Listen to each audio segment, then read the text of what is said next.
Okay, so tonight we're going to talk about lights out for birds. We're going to go over what is artificial light at night, how we think about it and talk about it, a little bit about bird migration and how that the bird's behavior actually informs how we can solve this issue. Light impacts to birds, what is going on? Why are they impacted by light at all? And then how you can take action. All of the bird photos in this presentation tonight are nocturnal migrants, which we'll talk about in a second. I'll also say that I developed this presentation actually for California Academy of Sciences Nightlife just a couple of weeks ago. And so it's really fun for me actually to bring it to an audience of birders and sort of the choir. So here we go. So what is artificial light at night? So basically any form of human light that can come from street lights, from your homes or buildings. It can come from industrial sources such as and towers as well. What's missing here is the non-stationary sources of light, such as cars. That also is a source of artificial light at night. And then all of those sources of artificial light kind of come together in what we call sky glow, which is the overall kind of glow of a city or an urban area at night on the landscape level. And the United States, the world really, but we'll talk about the United States mostly, is very lit up. So this is a NASA satellite image of all of our light at night. And it's really incredible, actually, just how much of the landscape is lit up and so brightly. And cities are getting brighter every year. So we had this wonderful invention, which was LED lights. And so they use far less energy than incandescent lights, which is great for when we talk about climate change and other impacts to birds and the environment. However, with that low cost of everyday use and the low cost of them being produced, we just went crazy with it. And so now we have about 10% brighter cities every year, getting 10% brighter every year. Here's another way to look at this. So this is actually a graph of global nighttime light levels. So adding up the entire globe's nighttime light levels, and LBZ, MBZ, and HBZ just simply stand for low, medium, and high brightness zones. So you can see when we start over here in 1992, we had a smaller percentage of our light globally was high brightness zone areas. Mostly it was low brightness zones. And then if we move forward into 2017, which is when this graph was produced, you have a significant portion, in fact, almost half of the light is in this high brightness zone with a significantly less in the low. So we're getting brighter and brighter is the point. And then, of course, we all know in the birding community that birds are in decline. So everybody's heard, hopefully by now, of the what's kind of referred to as the 3 billion birds lost study. It's the formal title is Decline of North American Avifauna, and it was published in Science in 2019. And it showed us that we have lost 3 billion birds in the US and Canada since 1970. That represents a 30% decline. So if you went out birding in 1970, there were 30% more birds than if you go birding today, just in sheer abundance across all species. And of course, there's many sources of decline. Primarily, that's habitat loss, of course, but there's also all these other sources of direct mortality of birds, collisions, and artificial light at night being one of them. So that's what we'll talk about tonight. And then this is definitely preaching to the choir, but I like when I'm talking to non-birders, I always like to remind us, and it's good for us too, it's sort of like, the first time you see a cedar waxwing is just as wonderful as the 500th time you see a cedar waxwing, right? So I'll remind us all here why birds are so important, in addition to them being beautiful and charismatic, and the fact that they are indicators of environmental health. So when we think of an ecosystem, when we think of all the components of an ecosystem, and they're all interacting in the ways that they evolved to do, that ecosystem does things, it has functions. And when those functions benefit humans, we call them services. And birds, just kind of like carrying out their everyday business, provide services to humans, such as pest control. They eat a lot of insects and a lot of rodents and animals that we consider pests. They are first line decomposers, so immediately your mind is probably going to a vulture there, but also, crows and ravens and other birds help with that first step of the decomposition process. They're pollinators, of course. They disperse seeds. They are themselves food, both for other animals and for us. They fertilize, and then again, their beauty and their charisma make them actually contribute to our human economies through ecotourism and the birding industry. So we have to care about birds, of course. Okay, so some bird facts related to what we're going to be talking about tonight. So the first off is that most birds migrate in North America. So 70% of the species of birds we have here in North America migrate in some way. Most of that migration, so 80% of that migration, happens at night. So birds are moving primarily at night. And then finally, birds need insects. So 96% of all bird species eat insects for some part of their diet. So insects are core. The health of birds is directly tied to the health of insects.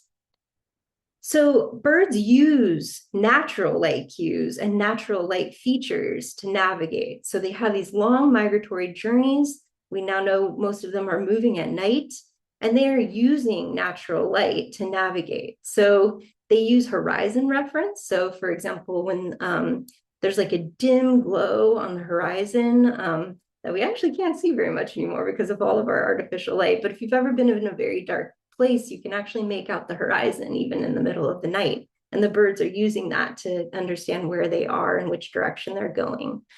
Star patterns, they're using star patterns just like we used to do before GPS.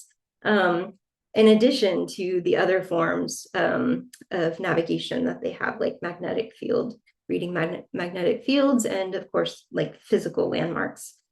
And so I just love this photo of this hermit thrush because it's like this gigantic eye compared to the size of its head. And it's like using that to see all these things that help it move across the landscape. And just a reminder as well that we are situated here in California on the Pacific Flyway. So that's an ancient migratory route that has been used for millennia by birds traveling up and down the continent and the hemisphere more broadly. Okay, so now let's get into the timing of migration. So there's this wonderful thing called Birdcast. If you haven't been on Birdcast, I highly recommend checking it out this spring and fall. You can become extremely addicted to it. It's another product by the Cornell Lab of Ornithology. And it uses radar data to actually look at how many birds, like the true abundance of birds in the night sky at any given time. And so what these graphs I pulled from Birdcaster just show San Francisco County, but you can imagine that the East Bay counties are very similar. You would just have even more birds, right? Of course, we have got time on the x-axis here, the months of the year, starting with March, or the months of the season, starting with March and going through June through the spring, and starting with August and going through November. And then the y-axis here is thousands of birds. So it goes up to 9,000 birds. And this one up here, 7,000 birds. And that's a nightly average. And again, we're just talking about San Francisco County here. And so what this is showing us is that while migration is pretty spread out actually from March and through June, there is sort of a peak, even in the fall. And you can see, I kind of find this amusing, and you've probably recognized this anecdotally as you're birding, that fall is sort of a lazier migration. The birds are not fueled by their hormones to just get where they're going for their breeding season. And so it's kind of a little bit more spread out in the fall. But all the same, there's a discrete period of time when you have the most birds in the air. And then kind of zooming in and looking at time of night. So again, we have spring and fall. And again, we have, now we're talking about 16,000 birds in this graph here and 13,000 birds at the peak here. And so you can see that just after the sun sets, these birds are getting up in the air and starting moving. And there is a peak sort of around, 3, 4 a.m. here in the spring. And then around 2 a.m. or so in the fall. But this, I think, clearly shows that birds are in the air throughout the night, as soon as it gets dark and all the way until the dawn. And then now I just wanted to actually pivot over, if I can, elegantly here, and show you, if you haven't seen, one of the features of Birdcast. There's lots of different things that it shows, but what I did is I took last year's peak day in spring, which is May 9th, and then this is what May 9th looked like across the continent. So our little time bar here is time of night. It's in Eastern time, sorry, but you get the impression here. And so the yellow line going across the continent, that's the horizon, or excuse me, the sunset, sunrise, the sun, basically. Let's do it again.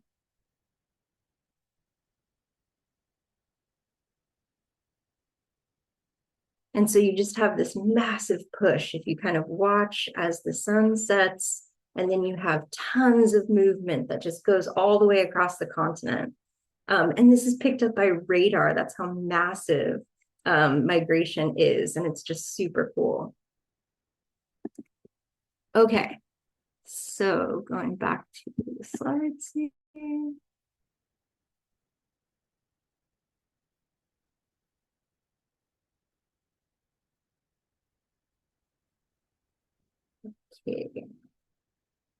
Okay, so just to kind of recap that.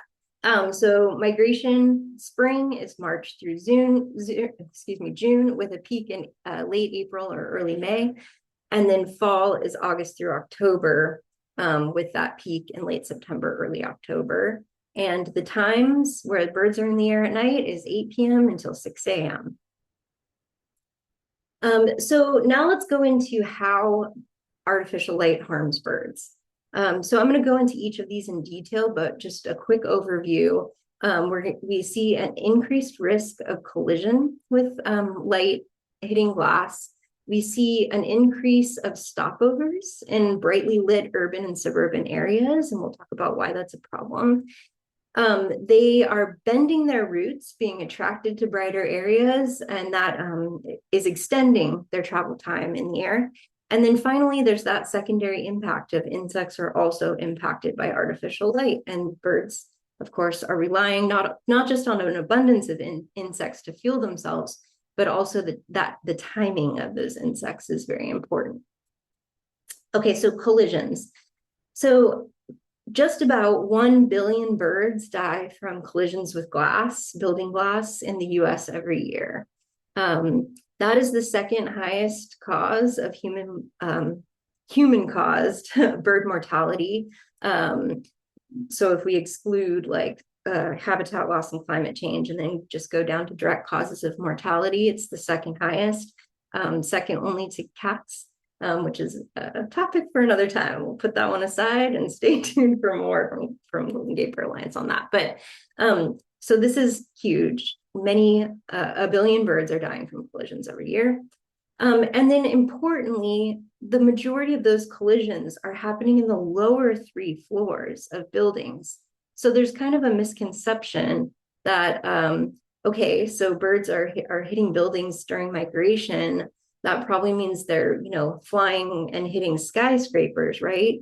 That's not the case. They're actually not colliding when they're sort of migrating, because they're actually migrating way higher than the tops of skyscrapers. But when they're coming in for the night, they're very vulnerable. And then when they get up the next morning, they're also very vulnerable when they get up to forage for food. And that's where the collisions are happening, is in the lower 3 floors of buildings. and during those kind of crepuscular periods. And it's often caused, not always, but often caused by vegetation being reflected in the window. And that reflection issue can happen worse when the window is lit. There's another really interesting kind of uh, uh, thing happening that I found, which is there was a study here, a nocturnal flight calling behavior predicts vulnerability to artificial light in migratory birds. And so what this study found by Winger et al. Is that birds that use nocturnal flight calls, which is not all birds, but many, it's sort of a social behavior where they're actually vocalizing to each other in the air. They are actually more prone to being more attracted to lights, and therefore the dangers that the lights are posing. And just to kind of cue you into what we're talking about here, it's many of the common species of birds, including brown creepers, pictured here, dark-eyed juncos, song sparrows, hermit thrushes, and more. So it's kind of an interesting thought to think about how their intersocial behavior is also affecting how they are, whether they are more prone to collision and being affected by artificial light at night. So bending their route. So when you think about, let's all pretend right now we're red-necked phalaropes and we need to fly from the tip of Chile and or the bottom parts of South America, like Chile, and all the way up to Alaska. And that journey is extremely taxing. It is going to take every single bit of energy we have. We're going to have to fuel up, and it's going to be really difficult. Now, imagine that you had your set route and you're kind of drawn off course, and suddenly your route is extended. You very well may die of starvation, or let's say you make it and you have enough fuel, you are delaying your arrival, which could also impact your ability to find food when you get to where you were going. So we don't want to change their migratory routes if we can help it. So stopovers. So another study found that that bright sky glow, like that, again, that landscape level artificial light, was a predictor for how often and in what abundance birds stopped over in cities and urban areas. And so that's fine for the birds whose final destination was here, which is a fair amount of birds, as we all know. But many, many more birds are flying over us, and they're getting to other places, wild places, maybe beyond our cities and urban areas. And we don't want them to stop into our city if they were not meant to. And that's because cities can be dangerous for birds. So again, there's that risk of collision with buildings, but also cars. There's predation from cats and other predators as well. And then, of course, cities have less food availability than some other areas. I should say for some species, obviously, the corvids have managed to find way more food in cities. But for insect eaters and other bird species, there's far less food availability in a city. So we don't want them stopping here if they weren't supposed to stop here. And then again, that indirect cause of so nocturnal insects are like the obvious example. So like moths, for example, and not only do birds like sparrowing owl eat moths directly, they rely on caterpillars for much of their diet, especially in the breeding season. And moths and nocturnal insects are also impacted by light. They're attracted to the light. They are trapped by it. They are sometimes blinded by it. There is an increased occurrence of predation, which, of course, we want some of our birds to be eating those insects, but not totally, right? And then it changes their timing of their breeding behavior. And I have nocturnal insects here, but there's actually a lot of evidence to show that all insects are being affected by this, the timing of their breeding and other parts of their biology is actually being impacted by artificial lights at night as well. All right, so we're going to get to what you can do now. So that's the sad story. We understand now how light is impacting birds and why it's a problem. And I just want to start by saying that this is my favorite, by far my favorite conservation issue for birds to work on. And the reason is because, you know, when you compare this to some of the other challenges that birds are facing right now, that habitat loss, climate change, pollution, you know, all of these environmental problems, they're so complex, they're so difficult to understand how we can make a difference. And this issue, artificial light at night, is teed up for us. And all we have to do is flip a switch, like quite literally, to fix it. And the other aspect of that is that we can make a difference on this issue at all the different scales. So just your single home, if you turn off your lights and you were experiencing collisions with your windows because of that lighting, if you just turn off your lights during spring and fall migration or draw the blinds, as we'll talk about other solutions, you might save a handful of birds, right? Like just by taking that small action that barely affected your life. And then we can build that up, and we can do that at scale. And we can, that's not, you know, those few birds that were hitting your window isn't a population level impact, but we can scale that up to help birds at the population level as well with this. Okay, so what should you do? What can you do? So the first thing is to make your windows bird safe. I want to say that it's all, we've talked about this a lot in our organization, so you're probably all familiar with these solutions. But just in case you aren't, it's all about the outside of the glass. So any treatment or any, whatever you do, it needs to be on the outside of the glass. And then spacing is key. So birds know how big they are, and they're expert flyers. And so if you kind of have a few decals on your window that are kind of far apart, a bird sees some reflected vegetation, it might think like, oh, I can make it right through, you know? And so we want to make sure that the spacing is at least 2 by 2 inches so that it, even the smallest birds, even the hummingbirds will not try to move through. They'll see it as a full surface. So the first and the easiest, cheapest, and also beneficial for you solution is insect screens. So the birds will see the insect screens, and then of course, like the reflective properties of the glass are not as prominent. So use if you can put on an insect screen on a window, that's a great solution. Another DIY option is these paracord or string that just hangs down. Again, you want to do it at 2-inch spacing. Super cheap and easy. You can do that one on your own. And then there are products that have like little dots or stripes that you can put as a decal on your window. Some of the brands are feather friendly or Kaleidoscape. And then you can get creative. So people have done really cool stuff. So if you're an artist or something and you want to put this like a beautiful pattern, like these flowers and birds on your window with either paint or soap actually works. And then I want to direct you to the American Bird Conservancy website for more. So they actually, not only do they have a solutions database, like a ton more options that you can choose from for that would best fit your life or your window, but they also have tested them. So they have a rating of how well they actually work at preventing collisions. So super cool. Check out American Bird Conservancy website for more.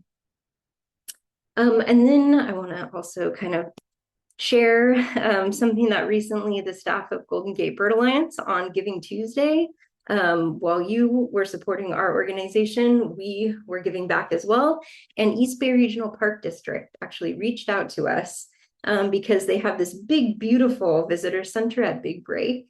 I don't know if anybody's been out there. It's a little far afield, but it's gorgeous. And like, I didn't even realize until I was there that we had sandhill cranes and all these other great winter birds that close. But in any case, they have this great visitor center, but they were experiencing a high number of songbird collisions with their windows. And so they reached out. We were able to get some feather-friendly dots to install on their windows. And then we all went out there in a big party, and I'll show a little video on Instagram to install it. And it was super easy, way easier than I thought it was going to be. So here's Glenn kind of cutting a strip after we measured it. And then we had helpers, little helpers and big helpers. And so you basically just put it on there. You get those dots to stick on really well. And then you can pull off the back, and all that's left is the little dot. So it's not like a big sticker. So here's Glenn pulling it off and leaving just the dots behind, and Michaela, our office manager. So it was really fun. It's really easy. And so highly recommend. All right, that's our last detour.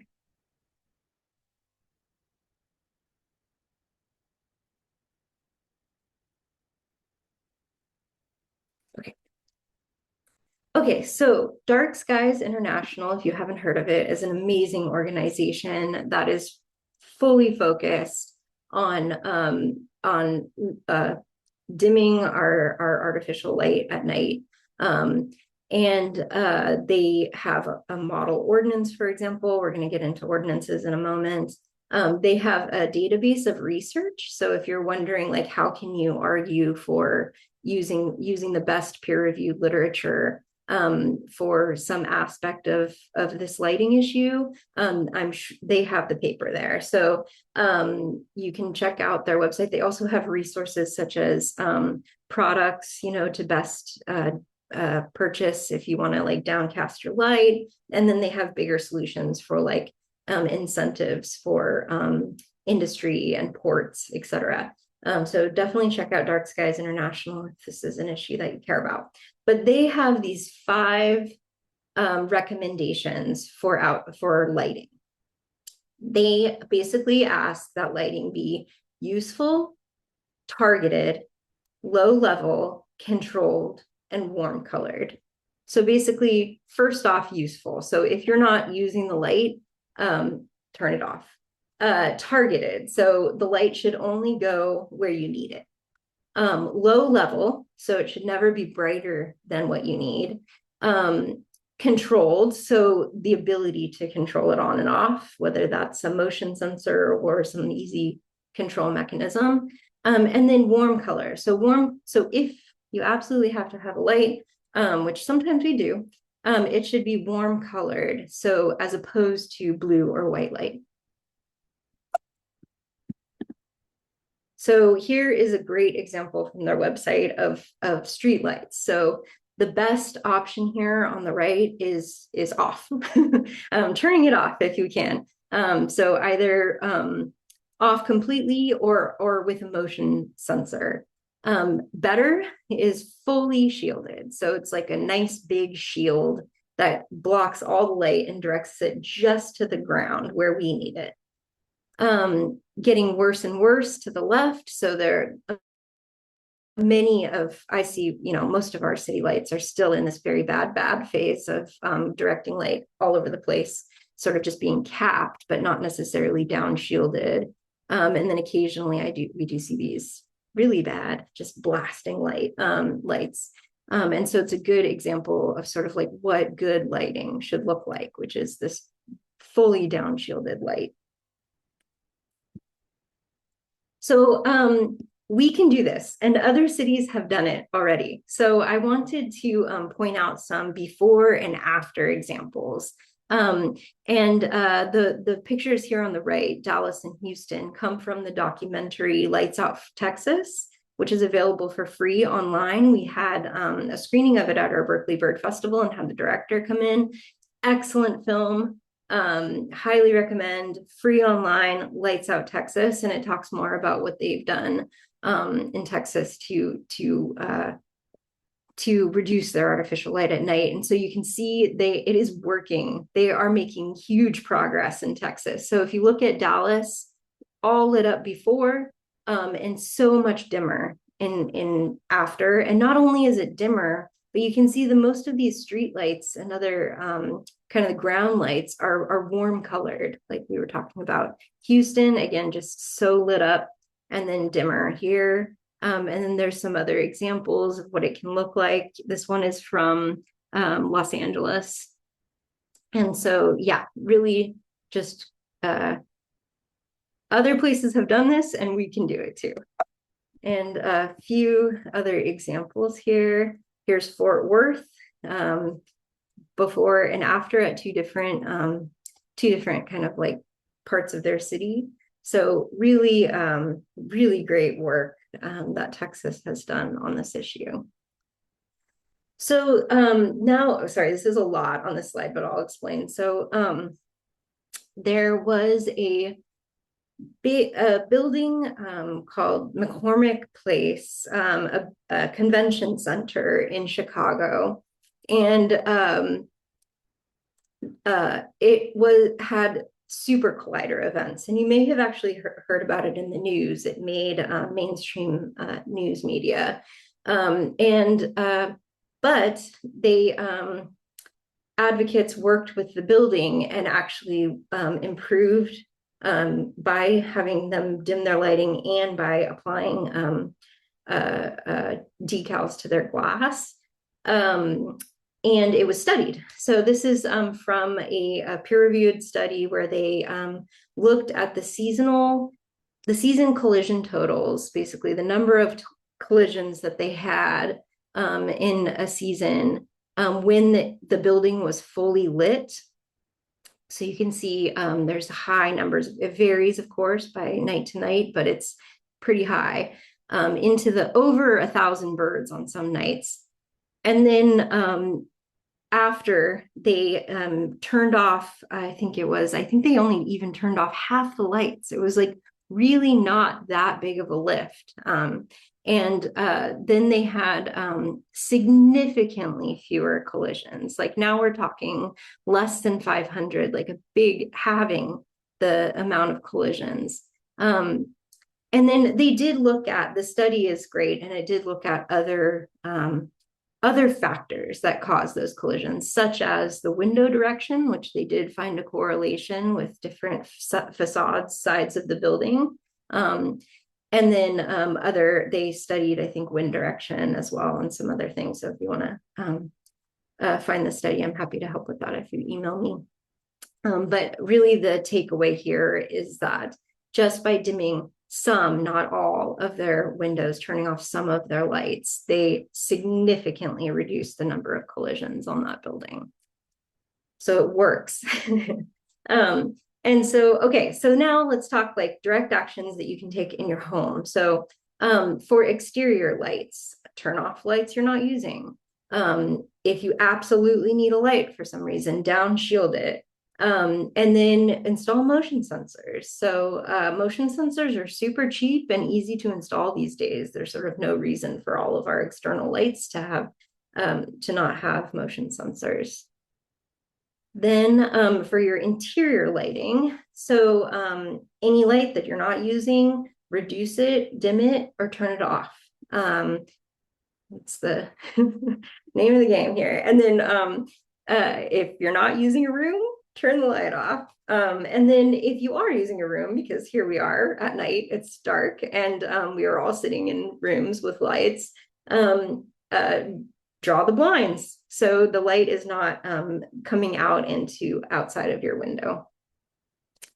And then warm color lights. There are so many that, again, like it's sort of like the problem, but also it could be the solution of the availability of LEDs. And so LEDs also can be made in many different color spectrums very easily. And so here are some warm colored LED lights that actually also help with, they don't attract our pest insects that harm us, like mosquitoes, for example. And so there's lots of different warm color light options available. And then one small action you can take is Golden Gate Bird Alliance just launched our participation in what's called D-Bird.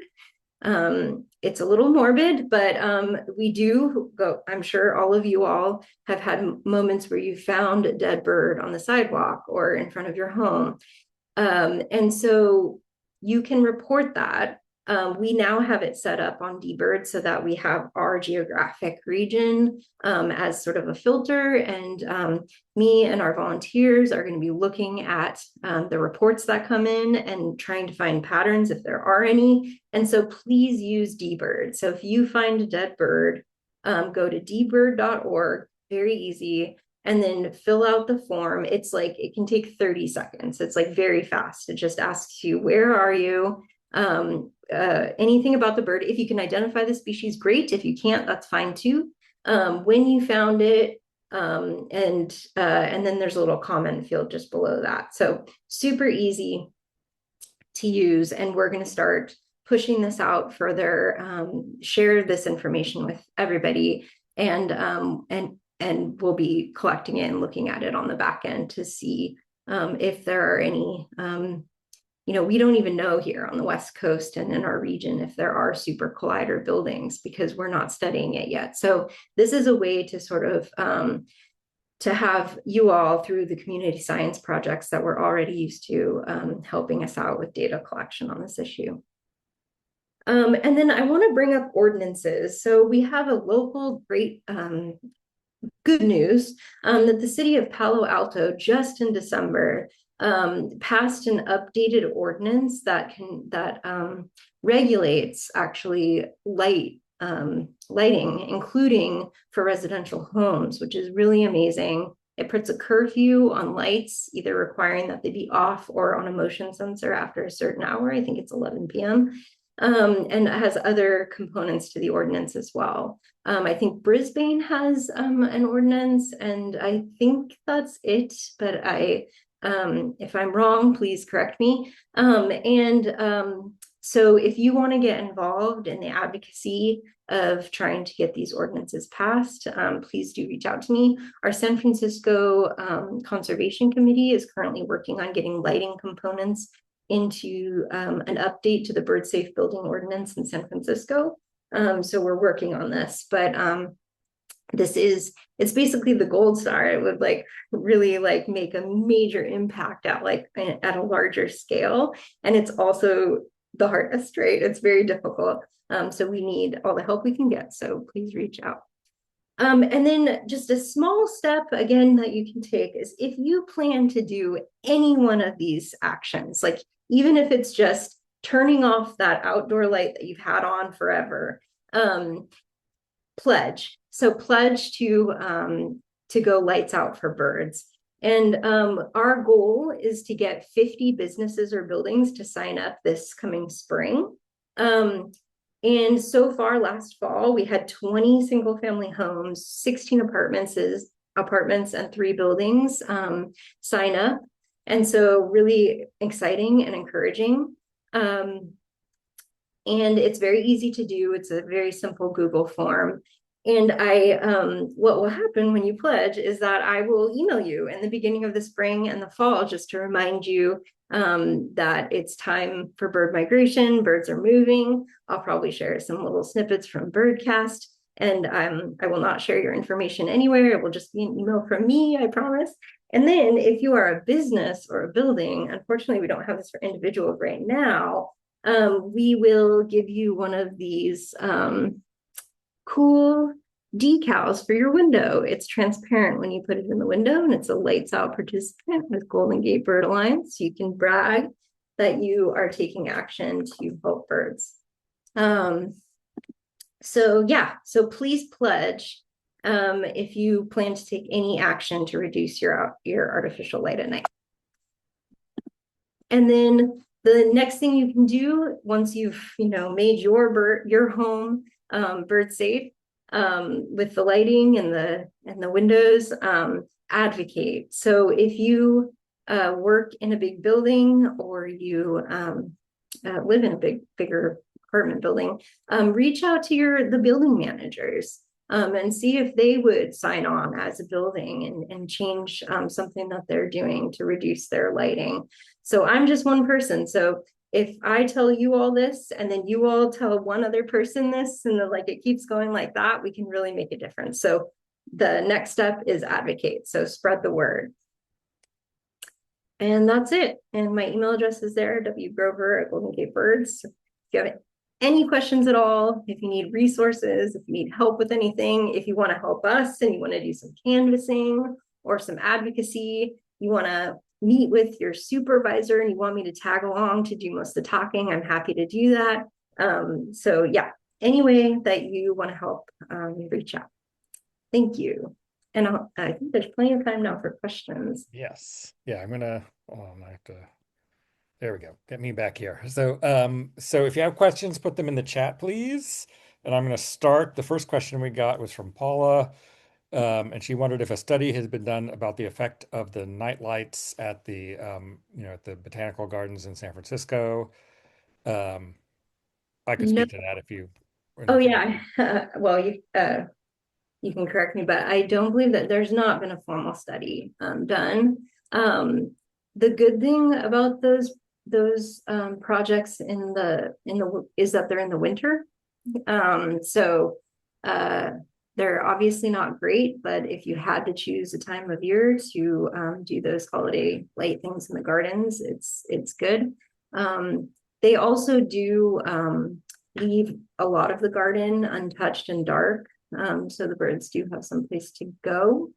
Yeah, I know, not great. Glenn, did you want to add to that?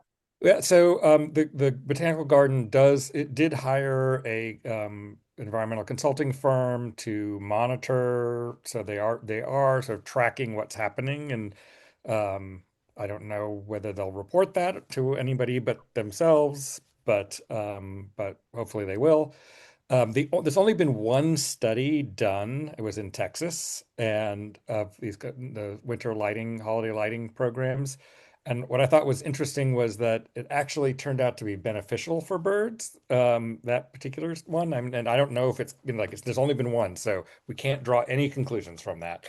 But it turned out that it was not so good for squirrels because what happened was that the squirrels stayed up later and the owls ate the squirrels. And so it was not so good for squirrels, but really good for the owls. They had actually had more offspring in the year after that. So um, yeah. All right, let's see. There was another good question here from Serena.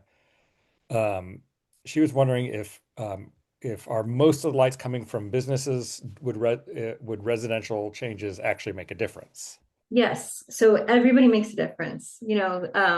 I know it sounds like one of those like it's just a drop in the bucket thing, but truly like every light adds up to the sky glow. So you do make a difference when you work on your home. And again, like I was saying, like it might just be a few birds. It's not population level, but you might save the lives of a few birds that would have collided with your house. Um, so yes, like it is still the right thing to do.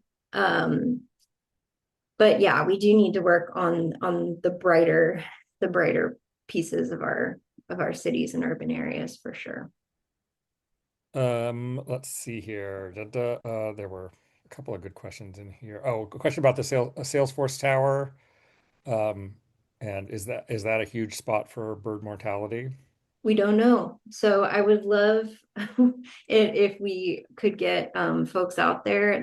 Here's the hard part about doing formal collision studies is that the carcasses are scavenged very fast. And so you really do have to be out there very early in the morning. I believe there was an effort before my time to try to put together a volunteer monitoring program in the downtown San Francisco area.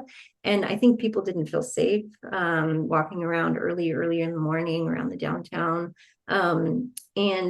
Yeah, there's other. So if you're intrepid and you don't mind walking around at 4 or 5 in the morning around the downtown area, please email me and I have protocols actually from other places that are doing monitoring and we can put together a program. Um, and then, of course, in the interim, if you do find a carcass, please do report it on dbird. That's one way we'll know pretty quickly if there's you know uh, more than a few or whatever, like a pattern of collisions there. Um, let's see. Yes, so this we're recording this and it'll be posted on our website in the um, education section probably on Tuesday, maybe Monday. So check it out if you missed any of it. We do make presentations to city councils, elected officials, business groups, anybody who will listen to us. So if you have a connection and want to reach out to your own city council wherever you live, please contact us.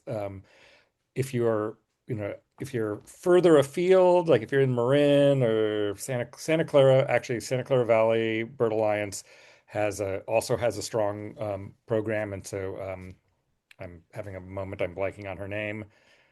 Um, she's from who runs the collisions program there. Whitney. Oh, Whitney. I don't, I'm You know not who sure. I'm talking about. She was the panelist Oh, for the. great. Yeah, I'm sorry, I'm spacing on her name as You can't well. remember her name either. All right, anyway, she's great. She's fantastic, and she's so, Marin, I don't know if any of the other chapters in Yeah, the thank area. you, Aaron. Shawnee Klaus. Shawnee, thank you. Shawnee Kleinhaus. Thanks.